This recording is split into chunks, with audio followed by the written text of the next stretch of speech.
യൗമുൽ അറഫ, മനുഷ്യാവകാശത്തിൻ്റെ വിളംബരത്തിൻ്റെ ഓർമ്മദിനം. 23 വർഷങ്ങൾ നീണ്ട സഹനത്തിൻ്റെയും നിരന്തരമായ പ്രബോധനത്തിൻ്റെയും നാന്ദി കുറിച്ച ദിനം. അറഫയുടെ മണൽത്തരികൾ ചരിത്രത്തിൻ്റെ ഭാഗമായി മാറിയ മനുഷ്യചരിത്രത്തിലെ നിസ്തുലമായ ഒരു പ്രഖ്യാപനത്തിൻ്റെ സുദിനമായിരുന്നു അന്ന്. നബിയുടെ ജീവിതത്തിലെ ആദ്യത്തെയും അവസാനത്തേതുമായ ഹജ്ജിനിടയിലാണ് നബി ആ പ്രഖ്യാപനം നടത്തിയത്. എല്ലാ തരത്തിലുള്ള വേർതിരിവുകളും മുറിച്ചുമാറ്റി മനുഷ്യർ ഒന്നാണ് എന്ന സന്ദേശം ഉദ്ഘോഷിച്ച ദിവസമായിരുന്നു അന്ന്. അനുയായികൾ കാതോർത്തു ശ്രവിച്ച സന്തത സഹചാരിയായ അബൂബക്കർ റളിയല്ലാഹു അൻഹു കണ്ണീരോടെ ഏറ്റുവാങ്ങിയ ആ വിടവാങ്ങൽ പ്രസംഗം ലോകത്തെ എഴുതപ്പെട്ട ഏറ്റവും പഴക്കമുള്ള മനുഷ്യാവകാശ പ്രഖ്യാപനം. പ്രവാചകനെ ഇന്നും കാലഘട്ടത്തിൽ വിമർശിക്കുന്നവർക്ക് ആ വാക്കുകളുടെ പൊരുൾ, ആ വികാരത്തിൻ്റെ ആഴം, ആ ഹൃദയവിശാലതയുടെ മാനമൊക്കെ ബോധ്യപ്പെടുന്ന, ആർക്കും മനസ്സിലാക്കാൻ കഴിയുന്ന ഏറ്റവും മനോഹരമായ പ്രഖ്യാപനം. അറഫ ഒരു പ്രഖ്യാപനത്തിന് കാതോർത്ത് കിടക്കുകയാണ്. സൂചി വീണാൽ കേൾക്കുന്ന നിശബ്ദതയാണ്. പ്രവാചകൻ എഴുന്നേറ്റ് നിന്ന് ആയിരക്കണക്കിന് അനുയായികളെ നോക്കി ഇപ്രകാരം പറഞ്ഞു: ജനങ്ങളെ, എൻ്റെ വാക്കുകൾ കേൾക്കുവിൻ. ഇനിയൊരിക്കൽ ഇവിടെ വച്ച് നിങ്ങളുമായി കാണാൻ കഴിയുമോ എന്ന് എനിക്കറിയില്ല. ജനങ്ങളെ, നിങ്ങൾ ധനവും അഭിമാനവും ദൈവവുമായി നിങ്ങൾ കണ്ടുമുട്ടുന്ന നാൾ വരെ പവിത്രമാണ്. ഈ ദിവസവും ഈ മാസവും പവിത്രമായതുപോലെ തീർച്ചയായും നിങ്ങൾ നിങ്ങളുടെ നാഥനെ സന്ധിക്കും. അവൻ നിങ്ങളോട് നിങ്ങളുടെ പ്രവൃത്തികളെക്കുറിച്ച് ചോദിക്കും. ഈ സന്ദേശം ഞാൻ നിങ്ങൾക്ക് എത്തിച്ചു തന്നിരിക്കുന്നു. ആരുടെയെങ്കിലും കൈവശം സൂക്ഷിപ്പ് മുതലുകൾ ഉണ്ടെങ്കിൽ അത് വിശ്വസിച്ചേൽപ്പിച്ചവർക്ക് തിരിച്ചു നൽകുക. പലിശ ഇന്നു മുതൽ റദ്ദ് ചെയ്തിരിക്കുന്നു. പക്ഷേ മൂലധനം നിങ്ങൾക്ക് അവകാശപ്പെട്ടതാണ്. നിങ്ങൾ അക്രമം ചെയ്യരുത്. നിങ്ങളെ ആരും അക്രമിക്കുകയുമില്ല. പലിശ പാടില്ലെന്ന് ദൈവം ആജ്ഞാപിച്ചിരിക്കുന്നു. അബ്ബാസ് ബിനു അബ്ദുൽ മുത്തലിബിന് കിട്ടാനുള്ള എല്ലാ പലിശയും ഇതോടെ അസാധുവായിരിക്കുന്നു. അവിവേകകാലത്തെ കുടിപ്പകകളെല്ലാം ഈ ദിവസത്തോടുകൂടി ദുർബലമായിരിക്കുന്നു. ഇബ്നു റബീഅയുടെ വധത്തിന് പ്രതികാരം ചെയ്യാനുള്ള ബന്ധുക്കളുടെ കുടിപ്പവകാശമാണ് ഇതിൽ ആദ്യമായി ഞാൻ റദ്ദ് ചെയ്യുന്നത്. ഇബ്നു റബീഅയെ ഹുദൈൽ ഗോത്രക്കാർ കൊന്നുകളഞ്ഞിരുന്നുവല്ലോ. ജനങ്ങളെ, ഈ പുണ്യഭൂമിയിൽ വെച്ച് പിശാച് ഇനി ആരാധിക്കപ്പെടുകയില്ല. അതിനാൽ അവൻ നിരാശനാണ്. എന്നാൽ ചെറിയ കാര്യങ്ങളിൽ നിങ്ങൾ അവനെ അനുസരിക്കുകയാണെങ്കിൽ അവൻ സംതൃപ്തനായിരിക്കും. അതിനാൽ ജാഗ്രത പാലിക്കുക. ജനങ്ങളെ, നിങ്ങളുടെ പത്നിമാരിൽ നിങ്ങൾക്ക് ചില അവകാശങ്ങളുണ്ട്. അതുപോലെ അവർക്ക് നിങ്ങളിലും. സ്ത്രീകളോട് നിങ്ങൾ ദയാവായ്പോടെ പെരുമാറുക. അവർ നിങ്ങളുടെ ആശ്രിതരും പങ്കാളികളുമാണ്. അള്ളാഹു നിങ്ങളെ ഏൽപ്പിച്ച അനാമത്താകുന്നു അവർ. ജനങ്ങളെ, എൻ്റെ വാക്കുകൾ ശ്രദ്ധിച്ചു കേൾക്കുക. സ്പഷ്ടമായ 2 രേഖകൾ നിങ്ങൾക്ക് തന്നുകൊണ്ടാണ് ഞാൻ പോകുന്നത്. അത് മുറുകെ പിടിക്കുന്നിടത്തോളം കാലം നിങ്ങൾ വഴിപിഴയ്ക്കുകയില്ല തന്നെ. ദൈവത്തിൻ്റെ വേദവും അവൻ്റെ ദൂതൻ്റെ ചര്യയുമാണത്. അള്ളാഹുവിൻ്റെ കിതാബും പ്രവാചകൻ്റെ ജീവിതചര്യയും. ജനങ്ങളെ, ഞാൻ പറയുന്നത് കേൾക്കുവിൻ. നിങ്ങളെല്ലാം സഹോദരന്മാരാകുന്നു. നിങ്ങളെല്ലാം സമന്മാരുമാകുന്നു. പൊതുവായ ഒരു സാഹോദര്യത്തിലെ അംഗങ്ങളാണ് നിങ്ങളെല്ലാം. ഒരാൾ ഇഷ്ടപ്പെട്ട് തരുന്നതൊഴികെ അവനിൽ നിന്നും മറ്റെന്തെങ്കിലും എടുക്കുന്നത് നിരോധിച്ചിരിക്കുന്നു. നിങ്ങൾ അന്യരുടെ അവകാശങ്ങളിൽ കൈവെക്കരുത്. ജനങ്ങളെ, നിങ്ങളുടെ ദൈവമൊന്ന്, നിങ്ങളുടെ പിതാവൊന്ന്. നിങ്ങളെല്ലാം ആദമിൽ നിന്നുണ്ടായതാണ്. ആദം മണ്ണിൽ നിന്നും. കൂടുതൽ ദൈവഭക്തിയുള്ളവൻ കൂടുതൽ ശ്രേഷ്ഠൻ. അറബിക്ക് അനറബിയെക്കാളോ അനറബിക്ക് അറബിയെക്കാളോ മഹത്വമൊന്നുമില്ല. ആ വാക്കുകളുടെ തുടക്കം തന്നെ തൻ്റേത് അവസാനത്തെ പ്രഖ്യാപനമാണ് എന്ന് ഒരു വിശ്വാസി സമൂഹത്തിൻ്റെ ഹൃദയത്തിൽ സ്പർശിക്കും വിധമാണ് പ്രവാചകൻ ആരംഭിക്കുന്നത്. എന്നിട്ട് പറയുന്നുണ്ട്: ഓരോ മനുഷ്യൻ്റെയും രക്തവും ധനവും അഭിമാനവും നിങ്ങൾ നാഥനുമായി കണ്ടുമുട്ടുന്ന നാൾ വരെ പവിത്രമാണ്. എന്ന് വെച്ചാൽ ഓരോ മനുഷ്യനും ജന്മം കൊണ്ട് തന്നെ പവിത്രമാക്കപ്പെട്ട നിലയിലാണ് ഈ ഭൂമിയിൽ ജനിക്കുന്നത്. അവൻ്റെ ഏറ്റവും പ്രിയപ്പെട്ട രക്തമാകുന്ന ജീവൻ, അവൻ്റെ ആ ജീവൻ കൊണ്ട് അവൻ സമ്പാദിക്കുന്ന നന്മകൾ അല്ലെങ്കിൽ മറ്റ് സമ്പാദ്യങ്ങൾ, അതോടൊപ്പം തന്നെ അവൻ്റെ അഭിമാനം, ഡിഗ്നിറ്റി. അതായത് ഒരു മനുഷ്യൻ by virtue of birth as a human being, അവൻ്റെ ഡിഗ്നിറ്റിയും അവൻ്റെ ജീവനും അവൻ്റെ സമ്പത്തും ഇന്നേ ദിവസം പോലെ ഏറ്റവും പവിത്രമാണ് എന്ന് പറയുന്ന മനുഷ്യാവകാശത്തിൻ്റെ, മനുഷ്യ ബഹുമാനത്തിൻ്റെ, മനുഷ്യൻ്റെ ആദരവിൻ്റെ ഏറ്റവും പ്രധാനപ്പെട്ട ആ പ്രഖ്യാപനം പ്രത്യേക ജാതിക്കാരെ, മതക്കാരെ നോക്കിയല്ല പ്രവാചകൻ പറഞ്ഞത്, മനുഷ്യരാശിയോട് ആകെയാണ്. മനുഷ്യന് വരാനിരിക്കുന്ന ആ നിമിഷത്തെക്കുറിച്ച് പ്രവാചകൻ ഈ പ്രസംഗത്തിൽ മനുഷ്യകുലത്തെ ഓർമ്മിപ്പിക്കുകയാണ്. നിങ്ങൾ നിങ്ങളുടെ നാഥനെ കണ്ടുമുട്ടുക തന്നെ ചെയ്യും. ആരാണോ ഈ ഭൂമിയിലേക്ക് നിങ്ങളെ അയച്ചത് ആ നാഥനെ കണ്ടുമുട്ടുക തന്നെ ചെയ്യും. ആ കണ്ടുമുട്ടുന്ന വേളയിൽ നിങ്ങളോട് ആ നാഥൻ ചോദിക്കുക തന്നെ ചെയ്യും, എന്താണ് നിനക്ക് തന്ന ജീവിതം കൊണ്ട് നീ ചെയ്തത്? എന്താണ് നിനക്ക് തന്ന സമ്പത്ത് കൊണ്ട് നീ ചെയ്തത്? എന്താണ് നിനക്ക് തന്ന ബുദ്ധി കൊണ്ട്, കഴിവ് കൊണ്ട് നീ ചെയ്തത്? അത് ചോദിക്കുക തന്നെ ചെയ്യും.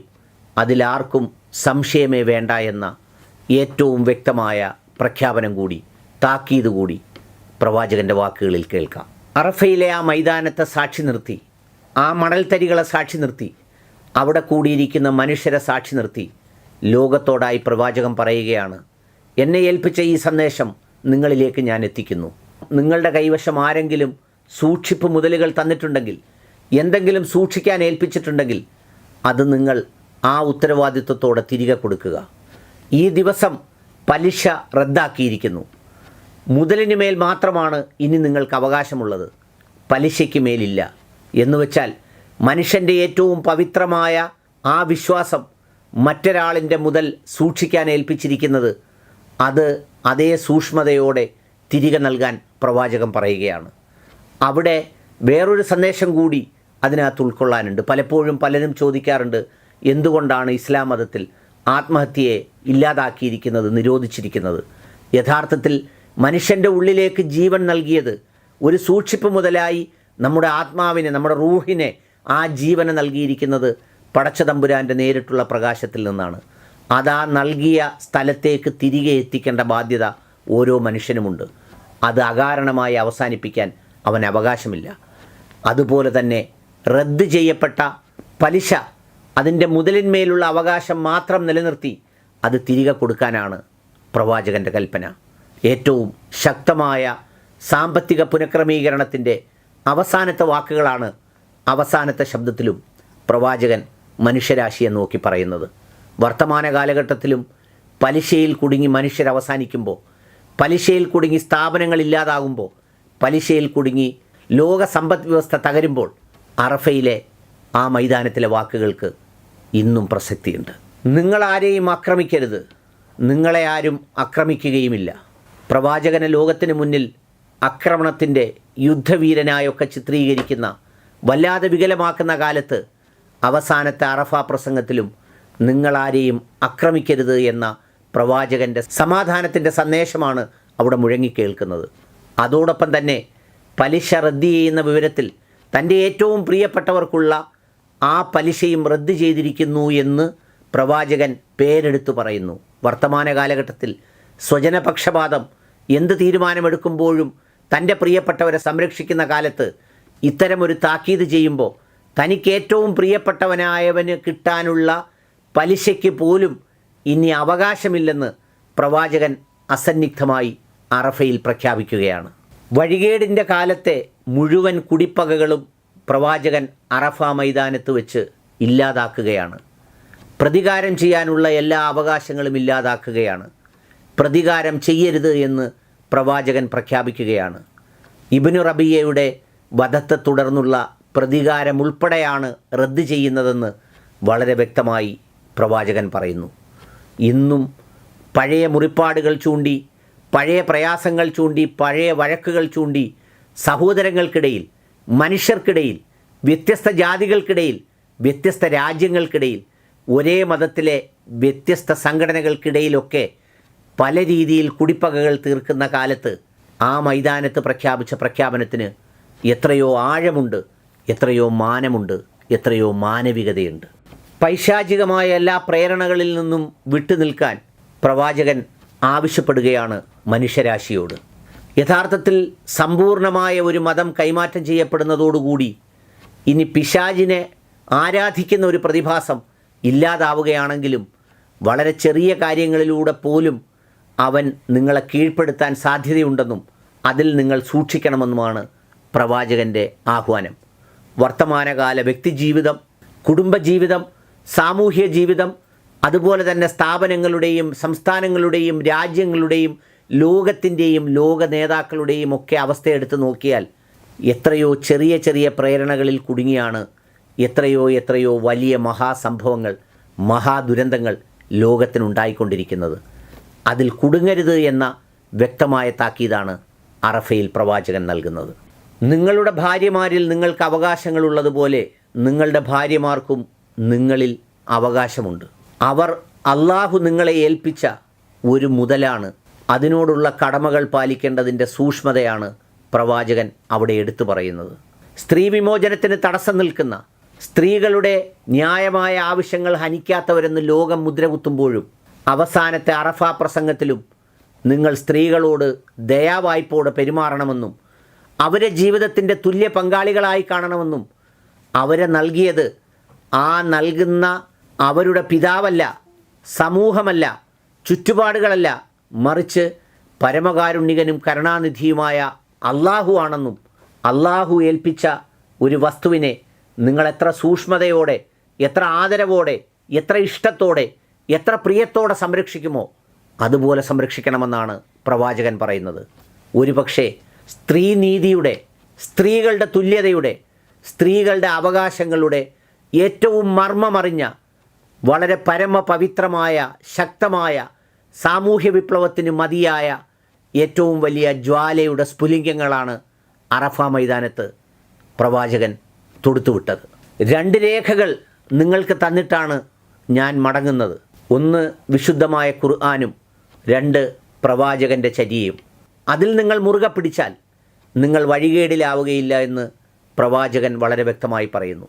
വിശുദ്ധ ഖുർആൻ വെളിപാടായി പ്രവാചകനിലേക്ക് ജിബ്രീൽ മാലാഖ എത്തിച്ചതാണെങ്കിൽ പ്രവാചക ജീവിതം, പ്രവാചകൻ്റെ ചര്യകൾ അത് വളരെ വ്യക്തമായി അദ്ദേഹത്തിൻ്റെ ഏറ്റവും അടുത്ത സഹാബാക്കൾ രേഖപ്പെടുത്തിയതും പറഞ്ഞതുമായ ആ ജീവിതമാണ്. അതിനെയാണ് ഹദീസ് എന്നതുകൊണ്ട് അർത്ഥമാക്കുന്നത്. ഈ 2 രേഖകളാണ് ഒരു വിശ്വാസിക്ക് മുന്നോട്ട് സഞ്ചരിക്കുന്നതിൻ്റെ ഏറ്റവും അടിസ്ഥാനപരമായ പ്രമാണം. ഇതിൽ പല രേഖകളെയും പല രൂപത്തിലും ഭാവത്തിലും വ്യാഖ്യാനിച്ചാണ് ഒരു 100 സംഘങ്ങളായി തിരിഞ്ഞ് പരസ്പരം മല്ലടിക്കുന്നതും പോരടിക്കുന്നതും. അവരോടുകൂടിയാകണം പ്രവാചകൻ അറഫ പ്രസംഗത്തിൽ പറഞ്ഞത്, പിശാചിൻ്റെ ചെറിയ പ്രേരണകളിൽ നിന്ന് നിങ്ങൾ മാറി നിൽക്കണമെന്ന് പറഞ്ഞെടുത്ത് ഈ പറഞ്ഞ തൻപ്രമാണിത്വവും താനാണ് മുഴുവൻ അറിവിൻ്റെയും കേദാരമെന്നും തൻ്റെ സംഘടനകളോളം പൂർണ്ണമായതൊന്നുമില്ലെന്നുമൊക്കെയുള്ള ചിന്തകളുടെ വ്യത്യസ്തമായ ഭാവങ്ങളായിരിക്കാം ഒരുപക്ഷെ ആ സൂചനയിലുള്ളത്. ഏതായാലും വിശുദ്ധ ഖുർആനും പ്രവാചകചര്യയും പിന്തുടരാനാണ് പ്രവാചകൻ്റെ ആഹ്വാനം. സാഹോദര്യത്തിൻ്റെ, കമ്മ്യൂണൽ ഹാർമണിയുടെ, ഹ്യൂമാനിറ്റേറിയൻ സർവീസസിൻ്റെ, മനുഷ്യ സൗഹൃദത്തിൻ്റെ ഏറ്റവും മനോഹരമായ വാക്കുകളിലൂടെ പ്രവാചകൻ അവിടെ ആഹ്വാനം ചെയ്യുകയാണ്. നിങ്ങളെല്ലാവരും സമന്മാരാണ്, നിങ്ങളെല്ലാവരും തുല്യരാണ്, നിങ്ങളെല്ലാവരും ഒരേ നിലവാരത്തിലും ഒരേ നിലയിലുമുള്ളവരാണ്.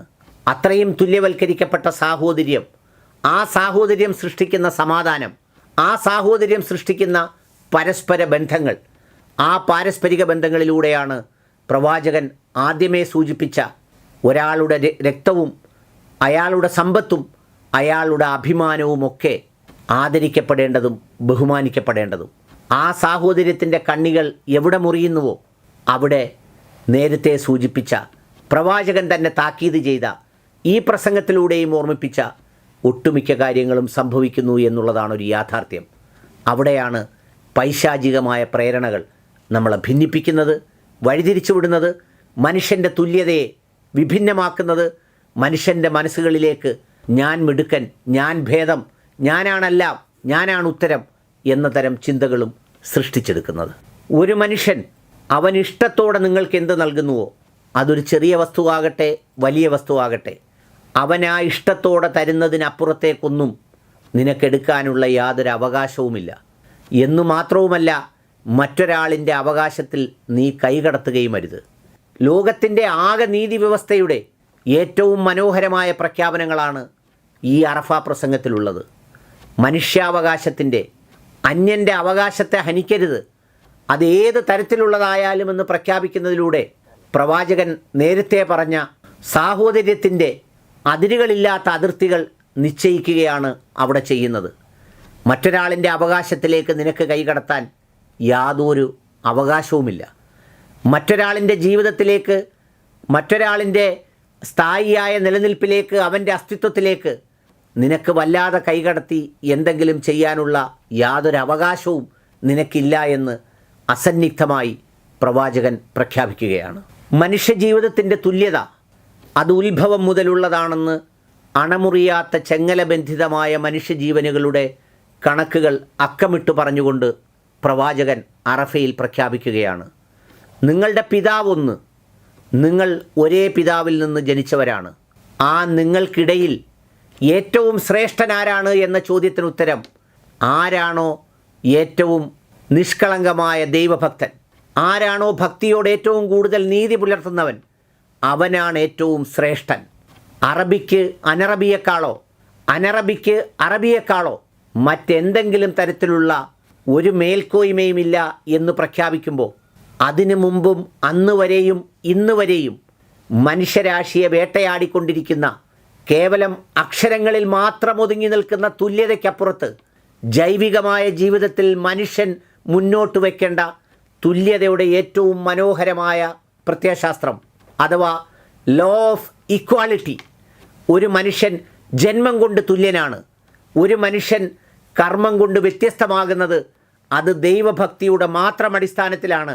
അത് സമ്പത്തിൻ്റെ അടിസ്ഥാനത്തിലല്ല, അത് ഗോത്രത്തിൻ്റെ അടിസ്ഥാനത്തിലല്ല, അത് സംഘടനാ പ്രമാണിത്വത്തിൻ്റെ അടിസ്ഥാനത്തിലല്ല, അത് അത്തരത്തിലുള്ള എന്തെങ്കിലും തരത്തിലുള്ള വ്യത്യാസങ്ങളുടെ അടിസ്ഥാനത്തിലല്ല, മറിച്ച് ഏറ്റവും സൂക്ഷ്മമായ, ഏറ്റവും മനോഹരമായ, ഏറ്റവും നിഷ്കളങ്കമായ, ഏറ്റവും സുതാര്യമായ, ഏറ്റവും സത്യസന്ധമായ ദൈവവിശ്വാസി ആരാണോ ആ ഭക്തിയുടെ അടിസ്ഥാനത്തിൽ മാത്രമാണ് ഒരു മനുഷ്യൻ്റെ മഹത്വം കുടികൊള്ളുന്നതെന്ന് അസന്നിഗ്ധമായി 1400 വർഷങ്ങൾക്കപ്പുറം ഒരു പ്രവാചകൻ ഒരു വലിയ ജനക്കൂട്ടത്തെ അഭിസംബോധന ചെയ്തുകൊണ്ട് ലോകത്തോട് മുഴുവൻ വിളിച്ചു പറഞ്ഞ ഏറ്റവും മനോഹരമായ തുല്യതയുടെ സന്ദേശം, ഏകത്വത്തിൻ്റെ ഏറ്റവും മനോഹരമായ സന്ദേശം, സൃഷ്ടാവിനോട് സൃഷ്ടി പാലിക്കേണ്ട കർമ്മങ്ങളുടെ സന്ദേശം, അതിനെ സംബന്ധിച്ച് പ്രവാചകൻ ഉണർത്തുകയാണ്. നിങ്ങൾ ആരാധിക്കേണ്ടത് ഏകനായ അള്ളാഹുവിനെയാണ്. നിങ്ങളുടെ അവസാനത്തെ പ്രവാചകനാണ്. നിങ്ങൾക്ക് ശേഷം ഇനിയൊരു സമുദായം ഈ ഭൂമിയിലില്ല. നിങ്ങൾ 5 നേരം നമസ്കരിക്കുന്നവരാകുക, നിങ്ങൾ റംലാൻ മാസം നോമ്പെടുക്കുന്നവരാകുക, നിങ്ങൾ സക്കാത്ത് ചെയ്യുന്നവരാകുക, നിങ്ങൾ ഹജ്ജ് നിർവഹിക്കുന്നവരാകുക, നിങ്ങൾ നിങ്ങളുടെ നേതൃത്വത്തെ അംഗീകരിക്കുന്നവരാകുക, പിന്തുടരുന്നവരാകുക. നേതൃത്വത്തെ അംഗീകരിക്കാനും പിന്തുടരാനും ആവശ്യപ്പെടുമ്പോൾ ആ നേതൃത്വത്തോട് പറഞ്ഞ കാര്യങ്ങളാണ് അതിനു മുന്നേ പ്രവാചകൻ സൂചിപ്പിച്ചത്. തുല്യത, നിഷ്കളങ്കമായ ഭക്തി, അള്ളാഹുവിൻ്റെ ഖുർആനും പ്രവാചകൻ്റെ ചര്യയും പിന്തുടരുന്ന ശൈലി, ചെറിയ കാര്യങ്ങളിൽ പോലും ഷെയ്ത്താൻ നിങ്ങളെ വഴിപിഴപ്പിച്ചേക്കാം എന്ന് പറയുന്ന താക്കീത്, അതോടൊപ്പം മനുഷ്യരാശിയുടെ ആകെ തുല്യത, ഇതെല്ലാം അടങ്ങുന്ന, ഇതെല്ലാം പറഞ്ഞു വച്ചതിന് തുടർച്ചയായിട്ടാണ് നിങ്ങൾ ഈ കർമ്മങ്ങൾ അനുഷ്ഠിക്കുന്നതിൻ്റെ പ്രാധാന്യം പ്രവാചകൻ എടുത്തു പറയുന്നത്. എന്നെക്കുറിച്ച് നാളെ നിങ്ങളോട് ചോദിക്കും, അപ്പോൾ നിങ്ങൾ എന്ത് സാക്ഷി പറയും? ഒരു പ്രവാചകൻ്റെ, അള്ളാഹുവിന് ഏറ്റവും ഇഷ്ടപ്പെട്ട ഒരു പ്രവാചകൻ്റെ, ഈ ലോകം സൃഷ്ടിക്കാൻ തീരുമാനിച്ചത് തന്നെ ഈ പ്രവാചകനെ സൃഷ്ടിക്കാൻ വേണ്ടിയായിരുന്നു എന്ന് വ്യാഖ്യാനിക്കപ്പെടുന്ന അതേ പ്രവാചകൻ സ്വന്തം അനുയായികളുടെ മുമ്പിൽ പറയുകയാണ്, എന്നെക്കുറിച്ച് നാളെ നിങ്ങളോട് ചോദിക്കും. ഏറ്റവും ഗൗരവമുള്ള വാക്കുകൾ. അപ്പോൾ നിങ്ങൾ എന്ത് സാക്ഷി പറയും? അവരൊന്നാകെ പറഞ്ഞു, നീ ഞങ്ങൾക്ക് എത്തിച്ചു തന്നു എന്ന് പറഞ്ഞപ്പോൾ ആകാശത്തേക്ക് ചൂണ്ടുവിരൽ ഉയർത്തി പറഞ്ഞത്രേ, അള്ളാഹുവേ നീ അതിന് സാക്ഷി, ഈ നിമിഷത്തിന് സാക്ഷി, ഈ കാലത്തിന് സാക്ഷി. അതേ കാലം കൊണ്ട് തന്നെയാണ് വിശുദ്ധ ഖുർആൻ സത്യം ചെയ്തതും. ഇവിടെ ഒരു പ്രവാചകൻ പോലും തനിക്ക് തൻ്റെ ദൗത്യം പൂർത്തിയായോ എന്ന് ഉത്കണ്ഠയോടെ, അല്ലെങ്കിൽ അതിൻ്റെ ന്യൂനതകളെക്കുറിച്ചുള്ള ഭയത്തോടെ അനുയായികളോട് ചോദിക്കുമ്പോൾ ചോദിക്കുന്ന ഉത്തരവും അവരുടെ മറുപടിയും ഒരു മനുഷ്യനെ, അല്ലെങ്കിൽ ഒരു മനുഷ്യ സംസ്കൃതിയെ സംബന്ധിച്ചിടത്തോളം ഏറ്റവും വികാരനിർഭരമായ അർത്ഥവത്തായ നിമിഷങ്ങളിലൊന്നാണ്. അറഫ മൈതാനിയിൽ ഹാജരായവരോട് പ്രവാചകൻ ആവശ്യപ്പെടുകയാണ്, ഇവിടെ എത്തിയിട്ടുള്ളവർ എത്താത്തവർക്ക് എത്തിച്ചു കൊടുക്കുക. പ്രബോധനത്തിൻ്റെ, ദീനിൻ്റെ പരിശ്രമത്തിൻ്റെ, ജനങ്ങളിലേക്ക് ഈ പ്രവാചക പ്രസംഗത്തിലൂടെ ലഭിച്ച സന്ദേശത്തെ ലോകം മുഴുവൻ എത്തിക്കാനാണ് പ്രവാചകൻ ആഹ്വാനം ചെയ്യുന്നത്. അതിനുവേണ്ടിയുള്ള പരിശ്രമമാണ് നടത്തേണ്ടതെന്നാണ് പ്രവാചകൻ പറയുന്നത്. ഏതെങ്കിലുമൊക്കെ ഒരു മതിൽക്കെട്ടിനകത്ത് തൻ്റെ സാമ്രാജ്യമാണ് വലുത് എന്ന് സ്വയം വിശ്വസിച്ച് അതിനുള്ളിലിരുന്ന് മറ്റെല്ലാവരെയും പരിഹാസ്യരാക്കി ഈ പ്രവാചകൻ പറഞ്ഞതുപോലെ ഈ ദിവസം പോലെ എത്രത്തോളം പവിത്രമാണ് ആ രക്തവും സമ്പത്തും അഭിമാനവുമെന്ന് പറഞ്ഞ ആ തുല്യതയുടെ സൃഷ്ടികളെ പരിഹസിക്കുന്ന ആളുകളോട് പറയുകയാണ്, ഒരുപക്ഷെ നിങ്ങൾ എത്തിച്ചു കൊടുക്കുന്നവരെക്കാൾ ഈ എത്തിക്കപ്പെടുന്നവർ കാര്യങ്ങൾ കുറച്ചുകൂടി ഗ്രഹിച്ചേക്കാം. ഒരുപക്ഷെ ബോധവൽക്കരണമാണ്, സന്ദേശം കൈമാറലാണ്, പങ്കുവെക്കലാണ് ഈ ലോകത്തെ ഏറ്റവും വലിയ പ്രക്രിയ എന്ന് എല്ലാ അത്യന്താധുനിക സങ്കേതങ്ങളും നമുക്ക് ഓരോ നിമിഷവും പറഞ്ഞു തന്നുകൊണ്ടിരിക്കുമ്പോൾ ബഹിരാകാശത്തു നിന്നും ഭൂമിയിലേക്ക് സന്ദേശങ്ങൾ അയക്കാൻ പല ഉപകരണങ്ങളും വിക്ഷേപിക്കുന്ന കാലത്ത്, മൊബൈൽ ഫോണുകളിലൂടെ പരസ്പരം സന്ദേശം കൈമാറുന്ന കാലത്ത്, ഇമെയിലുകളും സാങ്കേതിക വിദ്യകളും ഒക്കെ ഉപയോഗിച്ച് സന്ദേശങ്ങൾ കൈമാറുന്ന സ്ഥാനത്ത് ഏറ്റവും മഹത്തായ സന്ദേശം കൈമാറലിൻ്റെ ദൗത്യം ഈ അവസാന സമുദായത്തിലെ അവസാന മനുഷ്യനു വരെ ചുമതലപ്പെടുത്തിക്കൊണ്ടാണ് പ്രവാചകൻ പറഞ്ഞ ആ വാക്കുകൾ. എത്രയോ പ്രസക്തമാണ്, എത്രയോ കണ്ണ് നിറയിക്കുന്നതാണ്. ആരെത്തിച്ചു, എന്തെത്തിച്ചു, എന്തിനു വേണ്ടി പ്രവർത്തിക്കുന്നു? അറഫ നമ്മളോട് ചോദിക്കുന്ന ചോദ്യം അതാണ്. ഈ മനോഹരമായ, ഉദാത്തമായ, ഉത്കൃഷ്ടമായ, ആഴമുള്ള പ്രവാചകൻ്റെ മൊഴിമുത്തുകൾ അറഫയുടെ മൈതാനത്തിൽ കൂടിയ ജനങ്ങളെ ഒന്നാകെ ഉൾപ്പുളകമണിയിച്ചു എന്ന് പറയേണ്ടതില്ലല്ലോ. കാലം എത്രയോ നൂറ്റാണ്ടുകൾ കഴിഞ്ഞിട്ടും ഇന്നും ഇത് പറയുന്നവർക്കും കേൾക്കുന്നവർക്കും ഹൃദയം നുറുങ്ങുന്ന, രോമാഞ്ചമുണ്ടാകുന്ന, കണ്ണ് നിറയുന്ന, സങ്കടം തോന്നുന്ന വാക്കുകളാണ് ഈ ആശയങ്ങളിലും വാക്കുകളിലും ഉള്ളത് എന്ന് വരുമ്പോൾ ആ സന്ദർഭങ്ങളിലെ നിമിഷങ്ങൾ നമുക്കറിയാവുന്നതാണ്. ഇത് പൂർത്തിയായി, അല്ലെങ്കിൽ ഈ ദൗത്യം പൂർത്തിയാകുന്നു എന്ന് പ്രവാചകൻ പ്രഖ്യാപിക്കുമ്പോൾ ഏറ്റവും പ്രിയപ്പെട്ട നിമിഷങ്ങൾ ആ പ്രവാചക സാന്നിധ്യം കൊണ്ടും സാമീപ്യം കൊണ്ടും അനുഭവിച്ചറിഞ്ഞ മനുഷ്യർക്കുണ്ടാകുന്ന വേദനയും ദുഃഖവും എത്രത്തോളമാണെന്ന് പറഞ്ഞറിയിക്കേണ്ടതില്ല. ഹിറയിൽ നിന്ന് തുടങ്ങി അറഫയിൽ അവസാനിച്ച 23 വർഷങ്ങൾ കണ്ണീരോടെ അല്ലാതെ എങ്ങനെ ഒരു വിശ്വാസിക്ക് ഓർത്തെടുക്കാൻ കഴിയും? ഇന്നൊരു സമൂഹവും സമുദായവും മുഴുവൻ സമ്പത്തിൻ്റെയും അധികാരത്തിൻ്റെയും ഭ്രമത്തിൽ വല്ലാതെ പായുമ്പോൾ നേരാമണ്ണം ആഹാരം കഴിച്ചിട്ടില്ലാത്ത, വീട്ടിൽ പാചകം ചെയ്തിട്ടില്ലാത്ത, മരണക്കിടക്കയിൽ പോലും തലയിണയുടെ അടിയിലുള്ള നാണയത്തുട്ടുകൾ മാത്രം സമ്പാദ്യമായി ഉണ്ടായിരുന്ന ലോകത്തിൻ്റെ രാജകുമാരൻ, ലോകത്തിൻ്റെ ഭരണാധികാരി എങ്ങനെ കണ്ണീരോടെ അല്ലാതെ ഓർക്കാൻ കഴിയും? ബിലാൽ ഏറ്റുവാങ്ങിയ കൊടിയ മർദ്ദനങ്ങൾ, സുമയ്യ ഏറ്റുവാങ്ങിയ പഴുപ്പിച്ച ദണ്ട്, പുണ്യനബിയുടെ കാലിൽ നിന്നും തായിഫിൻ്റെ മരുഭൂമിയിൽ ഇറ്റിറ്റ് വീണ ചോരത്തുള്ളികൾ, പച്ചില മാത്രം ഭക്ഷിച്ച് കഴിച്ചുകൂട്ടിയ ദുരിതകാലങ്ങൾ, സൗറിൻ്റെ ഇരുളിൽ നിന്ന് ആരംഭിച്ച ഹിജറയുടെ കാൽപ്പാടുകൾ, സൗറും നൂറുമൊക്കെ കയറണമെങ്കിൽ തന്നെ ഇന്നത്തെ കാലത്ത് പോലും എത്രയോ പ്രയാസപ്പെടുന്നുവെന്ന് അനുഭവത്തിലൂടെ അറിഞ്ഞിട്ടുള്ളവരാണ് നാം ഓരോരുത്തരും. പിന്നീട് ബദറിൻ്റെ വിജയഭേരികൾ, ഉഹുദിൻ്റെ കയ്പുനീർ, റൂഹ് തൊണ്ടക്കുഴിയിലെത്തിയ അഹ്സാബിൻ്റെ തീക്ഷ്ണത, ഒടുവിൽ ജന്മനാട്ടിലേക്ക് വിജയിയായി മടക്കം. എത്രയെത്ര ഉജ്ജ്വലമായ മുഹൂർത്തങ്ങൾ ഈ 23 വർഷങ്ങൾക്ക് പറയാനുണ്ട്. ജിബ്രീലിൻ്റെ ചിറകടി കാതോർത്തിരുന്ന പ്രവാചകൻ്റെ നെറ്റിത്തടത്തിൽ തെളിഞ്ഞു വന്ന വിയർപ്പ് കണങ്ങൾ എത്രയെത്ര സമസ്യകളുടെ പൂരണങ്ങളായിരുന്നു. അറഫ പ്രഖ്യാപനമാണ്, ഉജ്ജ്വലമായ പ്രഖ്യാപനം. മനുഷ്യരിലേക്കുള്ള അവസാനത്തേതും സമഗ്രവും സമ്പൂർണവുമായ ദിവ്യബോധനത്തിൻ്റെ പൂർത്തീകരണം. അറഫയെ ഓർക്കാതെ ഒരു പെരുന്നാളിലേക്ക് പോകാൻ ആർക്കും കഴിയില്ല. നബി സല്ലല്ലാഹു അലൈഹി വസല്ലമയുടെ പ്രസംഗശേഷം വിശുദ്ധ ഖുർആനിലെ താഴെ പറയുന്ന സൂക്തമാണ് അവതരിപ്പിക്കപ്പെട്ടത്. ഇന്ന് ഞാൻ നിങ്ങൾക്ക് നിങ്ങളുടെ മതം പൂർത്തിയാക്കി തന്നിരിക്കുന്നു. എൻ്റെ അനുഗ്രഹം ഞാൻ നിങ്ങൾക്ക് നിറവേറ്റി തരികയും ചെയ്തിരിക്കുന്നു. മതമായി ഇസ്ലാമിനെ ഞാൻ നിങ്ങൾക്ക് തൃപ്തിപ്പെട്ട് തരികയും ചെയ്തിരിക്കുന്നു. അതെ, തൃപ്തിപ്പെട്ട മതം നൽകി തൃപ്തിയോടെ യാത്രയായ ഒരു പ്രവാചകൻ്റെ അവസാനത്തെ അറഫ പ്രസംഗം ഒരുപക്ഷെ ചരിത്രത്തിലെ സമഗ്രതയുടെ ഏറ്റവും വലിയ കോംപ്രിഹെൻസീവായിട്ടുള്ള, ഏറ്റവും വലിയ സംക്ഷിപ്തമായിട്ടുള്ള സന്ദേശമാണ്. ഈ സന്ദേശത്തിൻ്റെ കൈമാറലിൽ എന്തെങ്കിലും പിഴവുകൾ വന്നിട്ടുണ്ടെങ്കിൽ, ആശയങ്ങളിൽ എന്തെങ്കിലും മാറിപ്പോയിട്ടുണ്ടെങ്കിൽ പടച്ചതമ്പുരാൻ ആത്മാർത്ഥമായി പുറത്തു തരട്ടെ എന്ന് പ്രാർത്ഥിക്കുന്നു. എല്ലാവർക്കും ഈദുൽ അദ്ഹയുടെ ആശംസകൾ നേരത്തെ തന്നെ അറിയിക്കുകയും ചെയ്യുന്നു.